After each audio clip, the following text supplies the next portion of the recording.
अफतरे नोखे शुरुए शौक में गे जिंद जान गुश बूझ लिया सुन अर्जा गाल वारे दो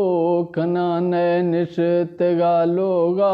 तले वै खन छिए मैं दियान या कुल किस्सों बड़ी गा माम मस्ते शाहिरान रख कर थई वह शो शाकरे चोबे नगान तिछम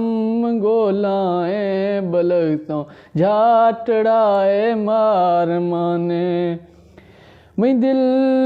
रे पाट तिगा भूत यक्का लड़ जिगाने निशित गा लोगा गरेगा ध्यान कोल्ले द्रायान फौज खुश अश्क बीगे खंद खंदे माज गाने बाट मशकूला खन गांजी मोबाइल नोकियान मातरा एक करन वशामा यतीमा आज जान गालवर में छोवत माँ पलूताए दियाने कफ्तगा बिल्ले मनाशा निश तो दस्ता बंद गाने माँ फकीरे मलंग गो गाल वारा बरखनान जर शोशा में गुरारे अंदरा माँ आज जान खन गो माँ दोस्ती अत्र कल अस्ते माँ कियाने मैं शिकाना पागलों ते जोर का शामा बरान ती जुड़त बोलू खोफ गाका माँ माही सो तरान गालवारे दो मनसा हंदियान माटा करान अशक कोल्ले दुनियाए तेई चवादे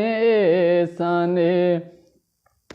तिपाद बाटा जान जर्रों दौर गोशे झारियान तिपूज कंडा देम जर्दे शोशाए चे जुल्फान तोच जुज़े आकड़ाना कुल मखलुक त्रा दिहान तिछम गोलाए बलों तवी तारा चिणकाएं तिछम गोलाए बुलग तो तवी तारा चिणकाए तिसेन गा गच्छे अनारन पट गा दिल बोझवा त्रसेफ्त ता चीज़ें वणी डासो बुल्लुक साए चीन जाने गालवार में दिल से अश तो बुगाएं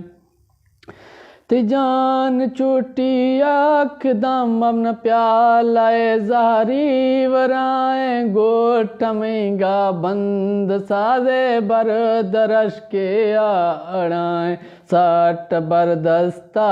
दरंगत रखून बश के उलाल जुआए कुल कारार बुगाए डाडो